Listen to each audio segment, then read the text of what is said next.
जय हिंद साथियों। तो दिल्ली पुलिस की परीक्षा को क्रैक करने के लिए आज यहाँ पर साथियों 50 क्वेश्चन से ज्यादा प्रश्न मैं आपके लिए लेकर आया हूँ, जिसमें से 25 क्वेश्चंस आप लोग देखेंगे सामान्य ज्ञान के और 25 क्वेश्चंस देखेंगे कंप्यूटर के।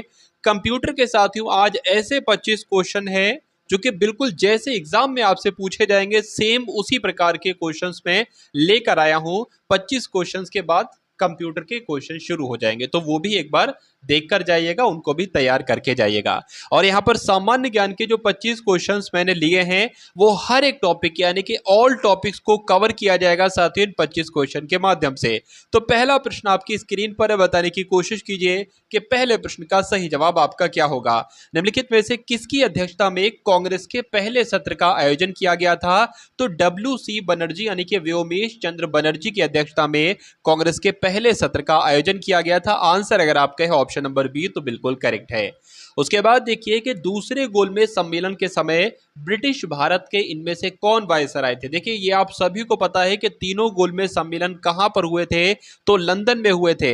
अगर बात करें इसमें दूसरे गोलमेज सम्मेलन के समय ब्रिटिश भारत के वायसराय कौन थे, तो लॉर्ड रीडिंग थे। ये आपको ध्यान रखना है, बल्कि लॉर्ड रीडिंग नहीं, इसका राइट आंसर जो होगा तो वो लॉर्ड विलिंगटन के साथ आपका राइट आंसर जाएगा। ठीक है ना। उसके बाद देखिए साथियों नेक्स्ट नंबर का प्रश्न आपकी स्क्रीन पर है कि भारतीय संविधान के अनुच्छेद 36 से लेकर अनुच्छेद 51 तक मुख्य रूप से भारतीय संविधान के किस भाग में दिया गया है? यानी कि जो अनुच्छेद 36 से 51 तक है इसका जिक्र कौन से भाग में किया गया है, ये आपसे पूछा जा रहा है। तो भाग 4 में किया गया है, तो जिनका आंसर यहां पर डी है तो बिल्कुल करेक्ट है। अब उसके बाद देखिए कि भारत में विजय दिवस साथियों कब मनाया जाता है? बहुत ही तेजी के साथ यहां पर लगभग 55 प्रश्नों को हम लोग कंप्लीट करेंगे, ठीक है ना। और ये समझ लीजिए साथियों ये क्लास आप सभी के लिए बहुत ही हेल्पफुल साबित होगी। आप अपनी रियल परीक्षा में इस क्लास से कई सारे क्वेश्चंस देखेंगे। तो अगर बात करते हैं साथियों भारत में विजय दिवस कब मनाया जाता है, तो आपको ध्यान रखना है 16 दिसंबर को विजय दिवस मनाया जाता है। उसके बाद देखिए साथियों ये तो रिपीट क्वेश्चन हो गया, ये भी रिपीट है। हाँ, गैलिना की अगर बात करें तो इनमें से किस धातु का एक अयस्क है? तो किस धातु का साथियों ये अयस्क है? ये शीशे का अयस्क है, ये आप लोग ध्यान रखेंगे। आंसर आपका बी के साथ। उत्तर प्रदेश की विधान परिषद में कुल कितने सदस्य हैं? ये आपसे अगर प्रश्न बन जाए तो 100 सदस्य हैं, ये आपको ध्यान रखना है।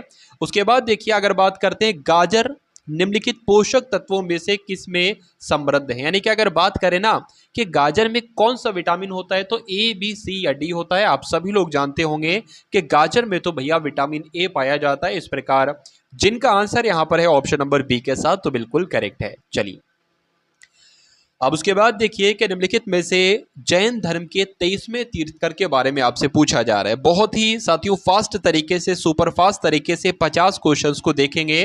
तो इस प्रकार जिनका आंसर यहां पर है ऑप्शन नंबर सी तो बिल्कुल सही हो जाता है। तमाशा की अगर बात करें एक नृत्य है, ये किस राज्य में किया जाता है? ये किस राज्य का एक नृत्य है आपसे पूछा जा रहा है। तो साथियों तमाशा तो महाराष्ट्र में किया जाता है। इस प्रकार आंसर आपका जो जाएगा वो ऑप्शन नंबर ए हो जाता है। ब्राजील की अगर बात करें तो ब्राजील की राजधानी कहां पर है? यानी कि ब्राजील की राजधानी के बारे में आपसे पूछा जा रहा है। साथियों यहां पर मैं आपको बता दूं कि दिल्ली पुलिस के एग्जाम को अगर आपको क्रैक करना है तो मैंने एक 100 क्वेश्चंस की कंप्यूटर की क्लास बनाई है। मेरा मानना है कि अगर उन 100 क्वेश्चंस को आप लोग देखकर चले जाते हैं और आज जो 25 क्वेश्चन मैं आपको कराने वाला हूं उन 25 क्वेश्चंस को और 100 क्वेश्चन को कुल मिला के 125 क्वेश्चंस को करके चले जाते हैं तो 10 क्वेश्चंस जो आएंगे ना, मेरा ऐसा मानना है साथियों उन्हीं 125 क्वेश्चन में से आएंगे। तो उसका लिंक आपको डिस्क्रिप्शन में भी दे दिया जाएगा। उस पूरी प्लेलिस्ट का 12-12, 10-10 मिनट की वीडियोस हैं, जाकर डबल स्पीड में उनको देखना है। 5-5 मिनट में सारी वीडियो को खत्म करना है और दिल्ली पुलिस के एग्जाम को क्रैक कर डालना है, बिल्कुल ये समझ लीजिए। तो ब्राजील की राजधानी साथियों क्या है ये आपसे पूछा जा रहा है। एक अच्छा क्वेश्चन है। बा से आएगा ब्राजील और बा से ही आएगा ब्राजीलिया। तो आपको ध्यान रखना है ब्राजीलिया की अगर बात करें तो ये ब्राजील की राजधानी है। उसके बाद देखिए भारत रत्न पुरस्कार पाने वाले पहले ऐसे संगीतकार कौन थे, ये आपसे साथियों पूछा जा रहा है। तो अगर बात करें ना सुब्बा लक्ष्मी की तो MS सुब्बा लक्ष्मी नाम आपको ध्यान रखना है क्योंकि भारत रत्न पुरस्कार पाने वाले यही पहले संगीतकार थे। उसके बाद देखिए कि भारतीय संविधान की कौन सी अनुसूची भारत की भाषाओं से संबंधित है। तो अगर बात करते हैं साथियों यहाँ पर राइट आंसर आपका क्या हो सकता है, फटाफट बताने की कोशिश करेंगे। तो अगर आंसर आपका यहाँ पर साथियों जा रहा है 8वीं अनुसूची के साथ तो बिल्कुल करेक्ट हो जाता भाई, बहुत बढ़िया वेरी गुड क्लास। साथियों आप सभी लोगों से रिक्वेस्ट है कि अगर चैनल पर आप लोग नए हैं तो चैनल को तुरंत सब्सक्राइब करके बेल आइकन पर क्लिक कर लेंगे, क्योंकि ये चैनल साथियों आपको वो कंटेंट देगा जिस कंटेंट को पढ़कर एग्जाम को क्रैक किया जाता है और बहुत ही आसानी तरीके से क्रैक किया जाता है। तो फटाफट इस चैनल को सब्सक्राइब करके बेल आइकन पर क्लिक कर लीजिए और एक प्यारा सा कमेंट साथियों लिख दीजिएगा कमेंट सेक्शन में। उसके बाद देखिए 15वें नंबर का प्रश्न आपकी स्क्रीन पर है कि पेंच राष्ट्रीय उद्यान ये कहां पर स्थित है, बताइए। तो पेंच राष्ट्रीय उद्यान की अगर बात करें, पेंच नेशनल पार्क की अगर बात करें तो ये मध्य प्रदेश में, आंसर अगर आपका है ऑप्शन नंबर डी तो बिल्कुल करेक्ट है। उत्तर प्रदेश के किस शहर को पूर्व के मैनचेस्टर के रूप में जाना जाता है, ये आपसे पूछा जा रहा है साथियों। अगर आपका आंसर यहाँ पर है कानपुर तो बिल्कुल करेक्ट हो जाता है भाई। कानपुर बहुत, ये समझ लीजिए साथियों, कानपुर में एक कोचिंग मंडी है जहां पर कॉम्पिटिटर्स अपनी कोचिंग जो है उन लोगों ने ज्वाइन कर रखी है और बहुत सारे स्टूडेंट्स वहां पर है। कोचिंग मंडी वो एरिया कहलाता है, बहुत सारी कोचिंग्स वहां पर हैं। उसके बाद देखिए कि संसद के ऊपरी सदन में राज्यों और केंद्र शासित प्रदेशों द्वारा सीटों के आवंटन से संबंधित कौन सी अनुसूची है। तो एग्जाम में साथियों ये प्रश्न छपेगा तो इसका आंसर भी आपको मालूम होना चाहिए। 5वीं अनुसूची इस क्वेश्चन का बिल्कुल करेक्ट आंसर है। संपत्ति का अधिकार अब ये कैसा अधिकार है साथियों, तो अब ये विधिक अधिकार है, ये आपको ध्यान रखना है। आंसर अगर आपका है ऑप्शन नंबर सी के साथ तो बिल्कुल सही जवाब आपका है। कौन सा व्यक्ति हाल ही में रेलवे बोर्ड के नए अध्यक्ष बने हैं साथियों। लेटेस्ट की अगर बात करें तो सितंबर महीने की खबर है, जय वर्मा सिन्हा को क्या बनाया गया है, रेलवे बोर्ड का नया अध्यक्ष बनाया गया है। नाम आपको ध्यान रखना है जय वर्मा सिन्हा का। उसके बाद देखिए भारतीय संविधान का अस्थायी अध्यक्ष कौन था, ये आपसे पूछा जा रहा है साथियों। बताने की कोशिश करेंगे कि क्या आपके इस प्रश्न का बिल्कुल सही जवाब साथियों हो सकता है। तो अगर बात करते हैं साथियों, देखिए अस्थायी अध्यक्ष की बात की गई है तो डॉक्टर सच्चिदानंद सिन्हा ये अस्थायी अध्यक्ष हैं, और अगर स्थायी अध्यक्ष की बात करते हैं तो डॉक्टर राजेंद्र प्रसाद होते। उसके बाद देखिए 1905 के स्वदेशी आंदोलन की महत्वपूर्ण वजह क्या थी, यानी कि 1905 में जो स्वदेशी आंदोलन हुआ था ना, इसकी वजह, इसका कारण जो था ना वो बंगाल का विभाजन था, और बंगाल का विभाजन भी 1905 में ही हुआ था। इसलिए आंसर आपका जो है अगर वह ऑप्शन नंबर ए के साथ तो बिल्कुल करेक्ट है। चलिए, समुद्रगुप्त का कौन सा वाद्य यंत्र, यानी कि समुद्रगुप्त जो थे वो कौन सा वाद्य यंत्र बजाते थे, ये आपसे पूछा जा रहा है साथियों। वीणा वादक की अगर बात करें, देखिए अगर बात करें ना साथियों, इनके समय में जो सिक्के चलते ना, तो समुद्रगुप्त को वीणा बजाते हुए उसमें दर्शाया गया है। तो इसलिए परीक्षा में साथियों इस हिसाब से प्रश्न पूछा जाता है कि कौन से वाद्य यंत्र बजाते थे समुद्रगुप्त, तो वीणा बजाते थे, आपको ध्यान रखना है। उसके बाद देखिए एक वीणा वादक का नाम आप लोग बताएंगे कमेंट सेक्शन में, एक सिर्फ। उसके बाद देखिए कि केन बेतवा लिंक नहर किस राष्ट्रीय उद्यान से गुजरती है। तो ये एग्जाम में साथियों प्रश्न बन चुका है। अगर बात करते हैं पन्ना राष्ट्रीय उद्यान की, और पन्ना राष्ट्रीय उद्यान कहां पर है, तो मध्य प्रदेश में है, ये भी आपको ध्यान रखना है। उसके बाद देखिए साथियों अच्छा क्वेश्चन आपकी स्क्रीन पर है कि प्रश्न अगर एग्जाम में आपसे पूछ लिया जाए कि निरपेक्ष दाब शब्द से क्या समझते हैं, यानी कि ये निरपेक्ष दाब कैसा शब्द है, ये क्या होता है। तो अगर बात करें साथियों, यह दाब मापने वाले यंत्र के गेज पर देखा जाता है तो नहीं, यह औसत समुद्र तल पर वायुमंडलीय दाब है तो नहीं, यह किलोग्राम सेंटीमीटर में व्यक्त वायुमंडलीय दाब है तो नहीं, यह वायुमंडलीय और गेज दाबों के बीज गणितीय योग के बराबर दाब है, तो ये बिल्कुल साथियों सही हो जाएगा। यानी कि निरपेक्ष दाब किसे कहा जाता है, तो यह वायुमंडलीय और गेज दाबों के बीज गणितीय योग का दाब है, आपको ध्यान रखना है। तेलंगाना को एक नए राज्य के रूप में बनाने के लिए किस समिति को नियुक्त किया गया था। तो साथियों किस समिति को नियुक्त किया गया था, श्री कृष्ण समिति को नियुक्त किया गया था, यह आपको ध्यान रखना है। प्रत्येक वर्ष कितने श्रेणियों में नोबेल पुरस्कार दिया जाता है, तो कितने श्रेणियों में दिया जाता है, आपका आंसर जो जाना चाहिए वो 6 श्रेणियों के साथ जाना चाहिए, क्योंकि नोबेल पुरस्कार 6 श्रेणियों में ही दिया जाता है। वेल्थ ऑफ नेशंस की अगर बात करें तो इसके लेखक आपसे बहुत बार एग्जाम में पूछे जा चुके हैं, तो एडम स्मिथ आप लोग ध्यान रखेंगे वेल्थ ऑफ नेशंस के लेखक थे। उसके बाद देखिए बुलंद दरवाजा अकबर ने किस उपलक्ष्य में बनवाया था, आपसे पूछा जा रहा है। तो अगर बात करते हैं साथियों गुजरात विजय की, तो गुजरात विजय के उपलक्ष्य में ही तो साथियों बुलंद दरवाजा बनवाया गया था। तो इस प्रकार जिनका आंसर यहां पर ऑप्शन नंबर सी हो जाता है, तो उसका बिल्कुल करेक्ट आंसर भाई, बहुत बढ़िया वेरी गुड क्लास। ओलंपिक खेलों की शुरुआत कब से की गई साथियों? तो ओलंपिक खेलों की शुरुआत आपको ध्यान रखना है 1896 में की गई। इसलिए आंसर यहां पर जिनका है ऑप्शन नंबर डी के साथ तो बिल्कुल करेक्ट हो जाता भाई, बहुत बढ़िया, वेरी गुड क्लास।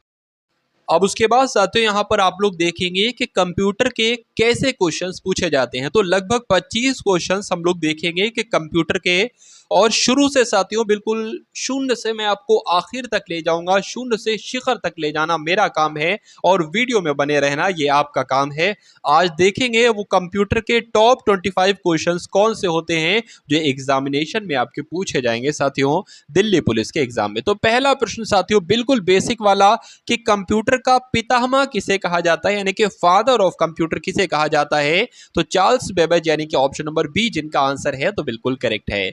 उसके बाद अगर बात करें एग्जाम में आपसे पूछा जाएगा कि सीपीयू की फुल फॉर्म क्या होती है, तो जो लोग भी यहां पर ऑप्शन नंबर ए के साथ है उन सभी का आंसर बिल्कुल करेक्ट हो जाता है, क्योंकि सेंट्रल प्रोसेसिंग यूनिट होती है और यहां पर यूनाइट लिखा हुआ है। अगर बात करें राइट आंसर क्या होगा, यानी कि सही फुल फॉर्म क्या होगी, तो सेंट्रल प्रोसेसिंग यूनिट होती है और ना कि यूनाइट होती है। तो इस प्रकार जिनका आंसर डी था उनका बिल्कुल करेक्ट था। अब उसके बाद देखिए साथियों कि कंप्यूटर साक्षरता दिवस कब मनाया जाता है, आपसे पूछा जा रहा है। तो 2 दिसंबर को कौन सा दिवस मनाया जाता है? कंप्यूटर साक्षरता दिवस मनाया जाता है। अगर बात करते हैं साथियों यहाँ पर 1024 बाइट ये किसके बराबर होता है? मैं आपको कई बार बता चुका हूं कि 1 केबी जो होता है ना साथियों, 1 केबी ये 1024 बाइट के बराबर होता है। इसलिए आंसर अगर आप कहे ऑप्शन नंबर डी के साथ तो बिल्कुल करेक्ट हो जाता है। पीसी की अगर बात करते हैं साथियों, पीसी का मतलब क्या होता है, पीसी की फुल फॉर्म क्या होती है? तो पीसी की अगर बात करें तो पी का मतलब होता है पर्सनल और सी से हो जाएगा कंप्यूटर, यानी कि पर्सनल कंप्यूटर। क्योंकि यहां पर हिंदी में लिखा हुआ है तो पर्सनल कंप्यूटर को हम कहेंगे निजी कंप्यूटर। तो इस प्रकार जिनका आंसर यहां पर है ऑप्शन नंबर बी के साथ तो बिल्कुल करेक्ट हो जाता है। उसके बाद देखिए साथियों सर्वाधिक शक्तिशाली कंप्यूटर कौन सा है? तो 4 कंप्यूटर्स की अगर बात करें इनमें से सबसे शक्तिशाली कंप्यूटर जो है वो साथियों सुपर कंप्यूटर है। एग्जाम में अगर क्वेश्चन आपसे पूछ लिया जाए तो आंसर आपका सुपर कंप्यूटर के साथ जाएगा। उसके बाद देखिए साथियों कंप्यूटर की अगर बात करें ना तो ये तो इसको इंग्लिश में कहा जाता है। हिंदी में अगर बात करें तो हिंदी में इसको क्या कहा जाता है? इसको संगणक कहा जाता है कंप्यूटर को। तो जिनका जिनका आंसर यहाँ पर ऑप्शन नंबर बी है तो बिल्कुल सही जवाब हो जाता है आपका। उसके बाद देखिए साथियों WWW के आविष्कारक तथा संस्थापक की अगर बात करें तो साथियों कौन है, ये आपसे पूछा जा रहा है तो बताने की कोशिश कीजिए। अगर WWW की फुल फॉर्म की बात करें तो वर्ल्ड वाइड वेब हो जाएगी, आपको ध्यान रखना है वर्ल्ड वाइड वेब हो जाएगी। अगर आविष्कारक या संस्थापक की बात करते हैं तो टिम बर्नर्स-ली इस प्रश्न का बिल्कुल सही जवाब हो जाता है। तो जिनका आंसर यहां पर है ऑप्शन नंबर बी के साथ तो बिल्कुल करेक्ट है। चलिए नेक्स्ट नंबर का प्रश्न है कि इलेक्ट्रॉनिक कंप्यूटर का आविष्कार किसने किया, ये आपसे पूछा जा रहा है। अगर कंप्यूटर का आविष्कार पूछे तो चार्ल्स बेबेज बताने का, अगर इलेक्ट्रॉनिक कंप्यूटर का आविष्कार पूछे तो एलन एम ट्यूरिंग बताने का, ये आपको ध्यान रखना है। जिनका आंसर यहाँ पर ऑप्शन नंबर बी है तो बिल्कुल करेक्ट है। अब उसके बाद देखिए साथियों कि वह हार्डवेयर डिवाइस कौन सी है जिसे आमतौर पर कंप्यूटर का ब्रेन कहा जाता है, बताइए। चलिए तो यहां पर देखिए मैं आपको कई बार बता चुका हूं सीपीयू की जब हम बात करते हैं यानी कि सेंट्रल प्रोसेसिंग यूनिट की बात करते हैं तो इसको ही कंप्यूटर का ब्रेन कहा जाता है। चलिए कंप्यूटर डेटा की सबसे छोटी इकाई की अगर बात करें साथियों तो क्या होती है? देखिए कंप्यूटर डेटा की सबसे छोटी इकाई जो होती है वो बाइट कहलाती है, ये आपको ध्यान रखना है। उसके बाद देखिए कि सबसे पहला कंप्यूटर का नाम आपसे पूछा जा रहा है, तो एग्जाम में अगर आपसे पूछ लिया जाए कि सबसे पहला कंप्यूटर बताइए तो एनिएक आपको बताना है, इसलिए सही जवाब आपको ऑप्शन नंबर बी हो जाता है। आधुनिक कंप्यूटर की खोज सबसे पहले साथियों कब हुई थी, आपसे पूछा जा रहा है। तो आधुनिक कंप्यूटर की खोज 1946 में सबसे पहले हुई थी, ये आप लोग ध्यान रखेंगे। आंसर आपका जाएगा ऑप्शन नंबर सी के साथ।